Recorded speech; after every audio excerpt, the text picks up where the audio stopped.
네, 함께 성장하는 일상 랑랑부동산 플러스입니다. 최근에는 수성구 아파트에 대한 이야기를 중점적으로 다루고 있습니다.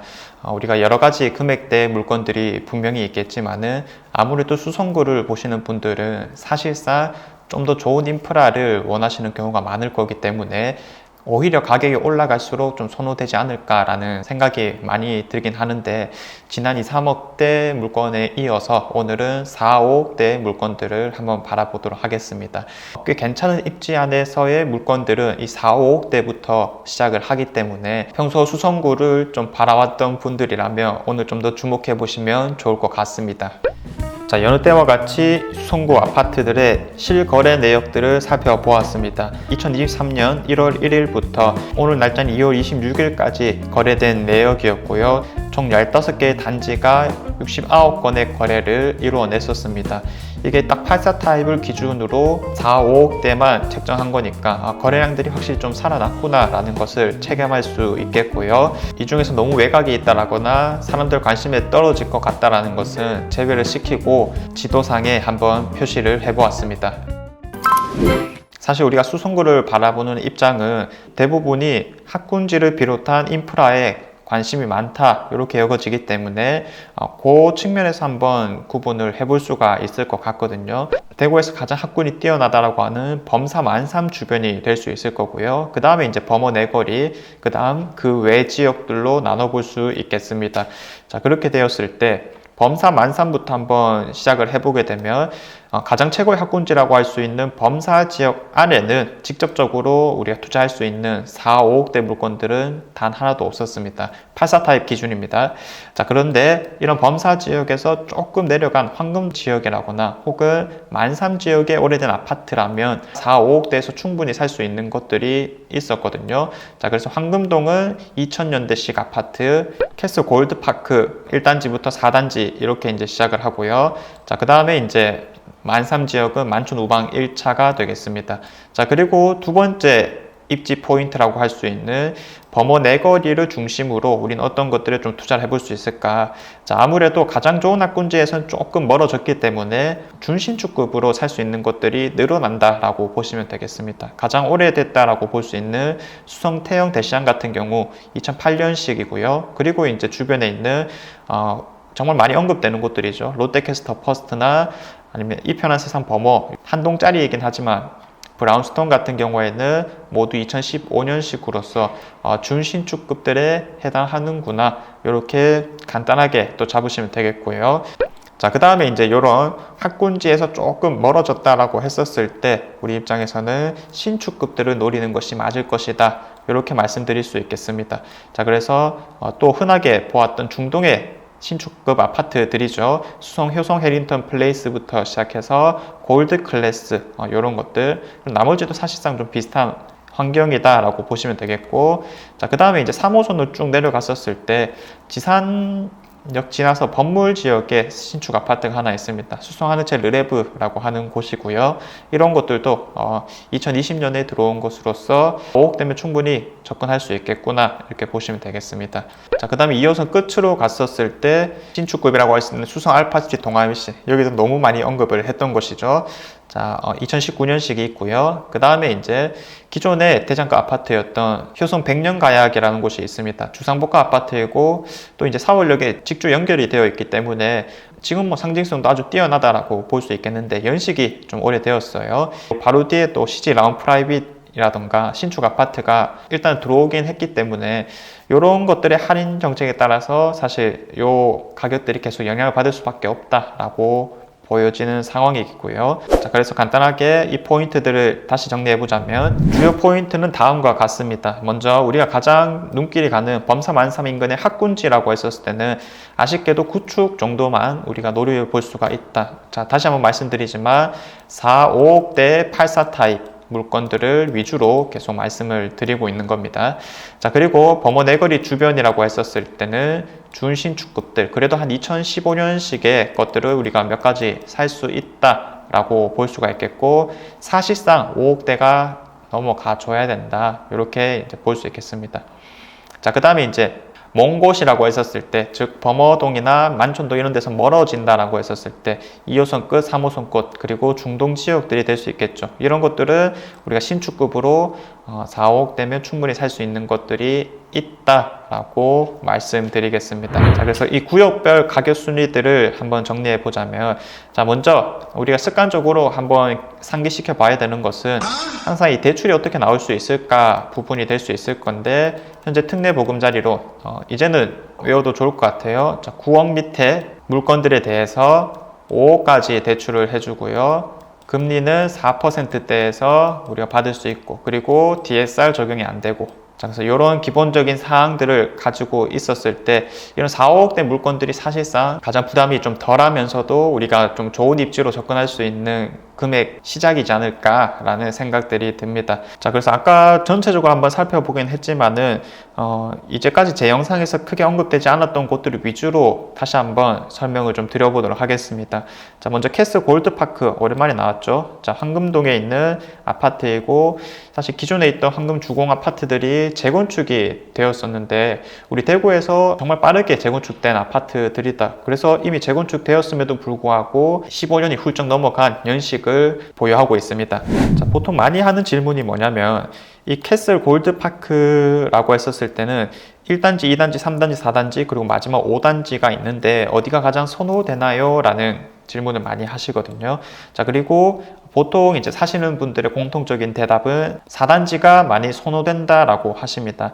아무래도 이 지역의 가치는 이 범어 4동이라고 하는 학군지의 영향을 크게 받을 수밖에 없다 보니까 이 교통보다는 학군지 위주로 선호도가 더 많이 잡혀 있다 라고 보시면 되겠습니다. 실제로 경북고등학교를 정말 쉽게 보낼 수 있는 위치이기도 하죠. 자, 그 다음에 이제 하나의 학군지라고 할 수 있는 만촌 우방 1단지를 좀 더 세밀하게 살펴보자면, 범사 만삼 지역이 사실상 뜨거울 때만 하더라도 이 만삼 지역은 범사에 전혀 뒤지지 않는 가격대를 형성하고 있었습니다. 그래서 만촌 우방 1차 같은 경우에도 90년대식 아파트이지만은 10억 5천 정도 수준에서 실거래가까지 이미 받았던 내역이 있거든요.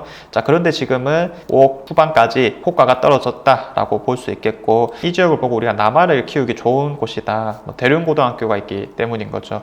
자, 지금 당장은 많이 떨어지고 있지만은 만촌 3종 그린코아 에듀파크가 또 최근에 거래가 잘 되고 있는 상황이고, 향후 미래 가치를 그려보자면, 자, 이 지역이 지금 현재 만촌 자이라는 곳으로 3.2구역 재개발이라고 표현하는 곳인데 엄청나게 크게 자이가 들어오고 있는 상황입니다. 그래서 이런 아파트들은 사람들의 관심을 불러일으키기 참 좋은 입지이자 단지이기 때문에 향후에는 다시 한 번 더 이목을 좀 끌 수 있지 않을까, 그리고 자연스러운 가격 상승 견인 역할도 하지 않을까라는 생각들이 듭니다. 자, 그래서 어쨌든 만촌 우방 1차는 전통적으로 그리고 앞으로도 꾸준히 잘 나갈 구축 아파트가 아닐까 이렇게 보고 있고, 사실 그런 부분이 다 가격에 이미 반영되어 있다라고 생각을 하셔도 좋을 것 같습니다. 자, 그 다음에 이제 범어 내거리 준신축이라고 하면 수성 롯데캐스터 퍼스트나 이 편한 세상 범어, 이런 것들을 너무 많이 언급했기 때문에 오늘은 스킵을 좀 해보도록 하고요. 자, 요거에 만약 관심이 있으시면 전에 영상을 올렸던 아마 오른쪽 상단에 지금 링크가 뜰 것 같은데 추성구 신축구 아파트라는 영상을 봐주시면 되겠습니다. 이것도 며칠 안 됐기 때문에 참고가 되실 거다라는 생각이 들고요. 자, 그 다음에 이제 범어 브라운스톤이라는 곳입니다. 자, 우리가 범어 내거리에서부터 항상 시작을 하면 좋다라고 말씀을 드리는데, 사실 이런 지역에 아쉬울 수 있다라고 하는 점은 바로 상업지역으로 잡혀 있다라는 거거든요. 땅값이 일단 너무 비싸기 때문에 대단지 아파트가 형성될 가능성이 너무 낮다. 그리고 이미 그럴 만한 부지도 잘 없다라는 측면이 있습니다. 자, 그래서 대구지방법원이 이전에 가면 그때는 어떻게 될 것인가에 대한 궁금증들이 현재 많은 상황이긴 하지만은 어쨌든 당장 우리가 초점 맞출 부분은 아니다라고 생각이 들고요. 한 동짜리 범어 브라운스톤이 역시나 5억대에서 거래된 내역들이 올해 초만 하더라도 상당히 많았었습니다. 자, 그래서 가격적 메리트를 분명히 느끼고 있지 않았을까라는 부분이 되겠고요. 이제 가장 큰 단점이 한 동짜리여도 뷰만 나오면 좋을 것 같긴 한데 이 뷰도 잘 안 나옵니다. 사실상은 밑에 이제 범어산 포레스트나 범어 두산 위브 이런 것들이 꽉 막고 있기 때문에 실제로 가봤을 때는 좀 답답하다라는 느낌을 많이 받으실 수가 있거든요. 그럼에도 불구하고 입지라는 요소가 정말 강하게 작용하고 있는 곳이기 때문에 그래도 거래가 좀 되었고 지금 현재는 6억 정도 수준에서 매물들을 확인할 수 있는 상황입니다. 자, 그 다음에 이제 그 외 신축이라고 했었을 때는 다 신축급들을 우리가 각 입지에서 노려볼 수 있다라는 것이고, 각자 범물 지역이라거나 그 다음에 중동, 그 다음에 시지, 이런 곳에 있는 것들입니다. 자, 이 중에서는 수성 효성 해리턴 플레이스나 수성 알파시티 동아 IBC 두 개는 또 아까 말씀드렸던 신축급, 수성구 신축급 아파트 영상에서 다루었기 때문에 오늘은 좀 스킵하도록 하고요. 수성 하늘채 르레브를 살펴보도록 하겠습니다. 3호선 끝으로 갔을 때 우리가 발견할 수 있는 곳이고요. 3호선이 연결되어 있다고 하는 점, 그리고 이런 곳들이 수성못에 인접해 있다. 지금은 이게 가장 큰 메리트가 아닐까 싶고요. 그 다음에 학군 인프라 측면에서도 꽤 괜찮은 곳이다. 그래서 지금 당장은 이 더샵 수성 라크에르 들어오는 것이 좀 더 이목을 끌고 있긴 하지만은 수성 하늘채 르레브 같은 경우에도 가보면은 단지 내부라든지 여러 가지 잘 환경이 조성되어 있구나 라는 점을 확인할 수 있겠고, 다만 한 가지 아쉬웠던 점은 이 들어가는 길이 조금 아쉬웠긴 했는데, 이 상가들이 이렇게 이제 스퀘어 형식으로 좀 되어 있는 듯한 느낌을 받았습니다. 그래서 이 딱 유동 경로에 따라서 잘 형성된 게 아닐까라는 생각이 들었고, 지금 이제 단지 내부를 한번 보시게 되면 건물들이 내부를 좀 감싸고 있는 듯한 모양새이거든요. 그래서 중간에 들어갔을 때 놀이터가 있는데, 거기서 이제 들었던 느낌은 참 부모님들이 아이를 신경 쓰기 좋은 구조구나, 이런 생각이 많이 들더라고요. 자, 그래서 실제로 가봤을 때 느낌이 좀 괜찮았던 그런 단지로 제가 기억이 나고 있고, 역시나 한 입지 안에서 신축급들을 우리가 한 5억대에서 충분히 노려볼 수 있다 기억하시면 되겠습니다. 자, 그래서 구역별 가격 순위를 간단하게 한번 살펴보았었고요. 이런 것들을 구역별 상관없이 금액 순으로 한번 나열해 보았습니다. 자, 그래서 지금 4, 5억대라고 했었을 때 4억대 초반의 물건들은 사실상 우리가 좀 신경을 덜 쓰는 입지에 있는 곳들이기 때문에 4억대 후반부터 이렇게 호가 기준으로는 6억대 중반까지 나와 있다라고 보시면 되겠고요. 하락률들은 대부분 뭐 구축이든 신축이든 상관없이 한 40%대에서 형성되고 있는 것을 우리가 확인해 볼 수 있겠습니다. 자, 그래서 맨 처음 말씀드렸던 주요 포인트들이 있죠. 범사만삼 인근의 학군지라면 구축을 노려주어라. 그리고 범어 내거리 주변이라면 준신축급들, 그리고 떨어져 있는 곳이라면 신축급들을 우리가 바라보는 것이 맞겠다. 마지막으로 말씀드릴 수 있는 것은 하락률 측면에서 많이 떨어진 것들은 보통 40, 50%대에서 멈추고 있고, 이 선에서 이제 거래량들이 조금씩 살아나고 있는 모습들이 보입니다. 그래서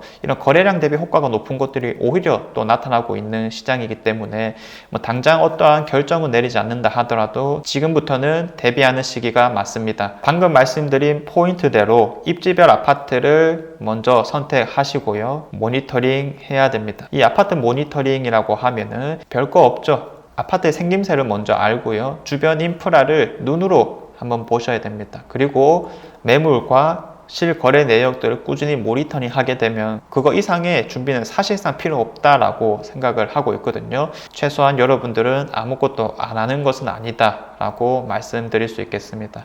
행동은 늘 우리의 불안함을 해소시킵니다. 내가 가져갈 수 있는 최소한의 행동은 무엇일까 곰곰이 한번 생각해 보시고요. 최근 날씨가 좀 많이 풀리고 있습니다. 임장의 기운이 스물스물 솟고 있는데 조만간 이 임장에 대한 것들도 한번 영상을 준비해 보면 좋지 않을까 생각이 들고요.